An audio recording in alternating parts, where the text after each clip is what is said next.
Yo, what's up, guys? James Carter TV here to recap the Tennessee Titans going on the road and losing to the Washington Redskins. Now, as I told you guys before, if you've been watching my Titans game recaps, the Titans are a bad team. And when you're a bad team, you're going to have bad luck. You're not the worst team in the league on purpose. Just because you're bad, it takes skill. It takes bad luck for you to be the worst team in the league. It's just not going to happen in the NFL unless if you're really bad like the Lions in 2008.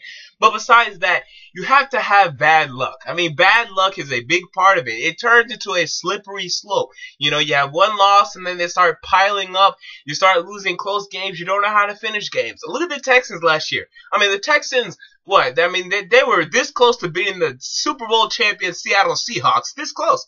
They were the worst team in the league, but they were this close to beating the Seattle Seahawks. Why? Because when you're a bad team, bad things happen. Just like that Richard Sherman pick six that happened to them. Bad things happen. It turns into a slippery slope, and you can't get up. You can't get up. You keep falling. You keep tumbling down the hill, and that's what the Tennessee Titans are. So throughout the fourth quarter, I knew the Tennessee Titans were going to lose this game. Even after Charlie Whitehurst threw that touchdown to Derek Hagan, I knew this team is going to lose. Because even though the Redskins, they're also a bad team, and they tried their hearts out to lose the game, I knew wholeheartedly that Colt McCoy was going to go right down the field, score a field goal, and the game was going to be over. Why? Because the Titans just have that on them. They have that black cat walking around. They have that monkey on their back, and they can't shake it off right now. So the losses will keep piling up. Like I told you guys 2 weeks ago. I mean, there's a reason I'm 6-1 when picking these Titans games because I know this team, and they're going to lose next week when hosting the Houston Texans. They're going to lose. I mean, there's no way, especially with Whitehurst. He was terrible today. I've defended Whitehurst in the past. I can't do it now. It was absolutely dreadful offensively, and it contributed to the loss. And the offensive line, it needs work. I mean, and we've been saying that for years. For years, we've been saying this. I mean, I look at Russell Webster. I mean, because this guy trusted. This guy doesn't know how to be an offensive line. I mean, this guy invested in Steve Hutchinson. This guy invested in Ansel Levitri. This guy picked Chance Warmack with the 10th pick in the 2013 draft. And then he took Brian Schwenke in the 4th round also. And none of these picks, none are working out. The only one is Taylor Lewan, who's been playing well.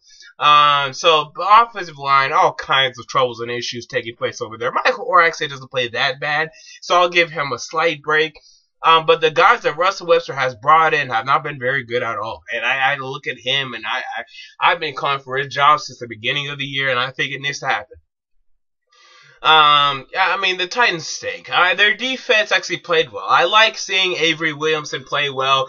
Samuel Hill had an injury scare, but he came back. He's been playing well as well. The Titans have a pretty good defense. Now I think their defense is getting better. Well, I mean, and I have to calm myself down though because, I mean, remember these are terrible teams. The Redskins is not a good team. The Jaguars are not a good team. So yeah, the Titans have looked good defensively for the past 2 weeks. They're facing bad teams. So why am I even saying that? Let's just throw that statement out of there. They're gonna face the Ravens in week 9, and they're gonna look terrible again, or week 10. So let me just shut up. They stink. The Titans, they stink. I mean, they're going 4-12, 5-11 if they're lucky. I mean, they're gonna win 4 games. Like, they're gonna beat the Jets, and they're gonna beat the, someone who remains to be seen.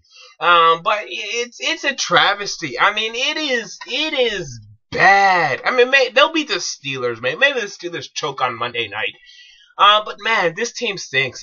This is the worst I've ever seen this team since the 0-6 start in 2009. But then they ended up changing things around. They were pretty bad in 2005 and 2004 as well. But man, they're bad. I mean, this is a bad football team with nothing to look forward to. I mean, Bishop Sankey, a little something to look forward to there and everything like that, but this is a bad football team, and the slippery slope will continue. They will lose next week hosting Houston. Why? Because Houston's going to lose on Monday night in Pittsburgh. They're going to be upset. They're going to come out. They're going to beat Tennessee next week. So just be prepared for that. Until next time, James Carter TV, I'm out. Peace.